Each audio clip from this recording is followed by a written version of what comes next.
Before we dive in, let me say this. Buffered notes and structured notes in general are some of the most talked about investments out there. You may hear they're complicated or even hard to understand, but here's the thing.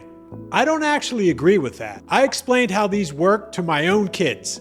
My son, who's in the 7th grade, understood it right away. Even my daughter, who's in 5th grade, got it. And that tells me something important. These can be made simple, especially with visuals. Welcome to Mark's Financial Playbook.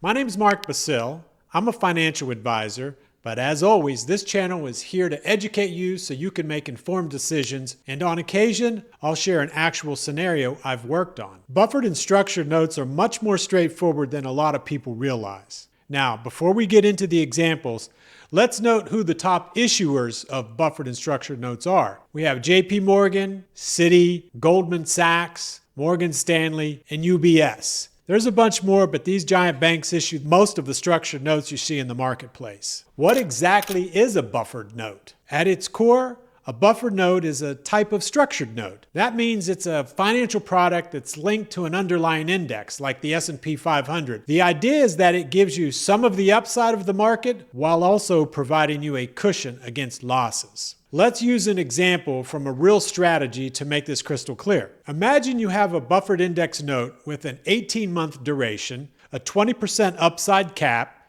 and a 20% buffer. The 18 months means the note fully matures in 18 months.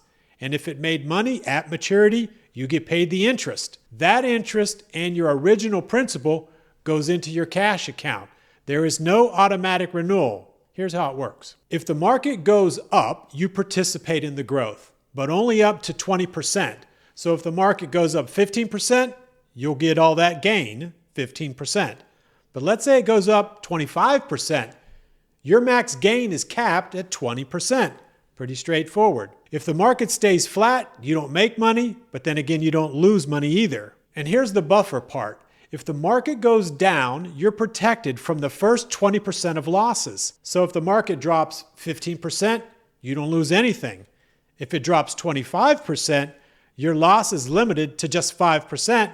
Because you have that buffer of the first 20%. Now that makes sense, right? In many ways, it's about managing risk and reward.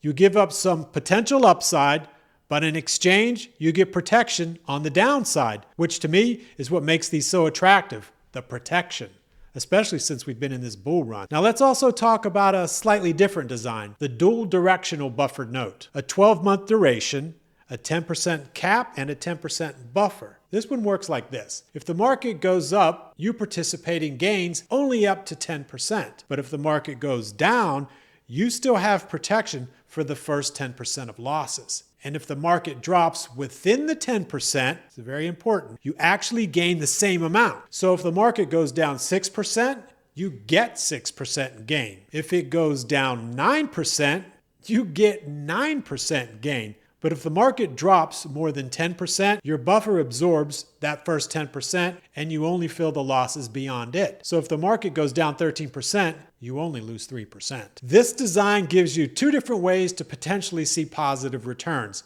If the market goes up or if the market goes down slightly. Now, buffered notes aren't perfect. They have trade-offs. You're capping your upside potential. So if the market goes way up, you won't capture all that growth. And of course, these are issued by large financial institutions like the ones I mentioned earlier. So it's important to understand the terms and the issuer's stability. And always, and I can't stress this enough, use A-rated companies. You'll be glad you did. At the end of the day, these notes can be a tool, one piece of a bigger picture for your investment strategy. And they're not for everyone, and they need to be customized to your goals, your tolerance, and your income needs. And that's where working with a financial professional comes in. If you'd like to learn more, feel free to reach out. And if you found this video helpful, consider subscribing. It's free. Thanks again for watching, and we'll see you in the next one.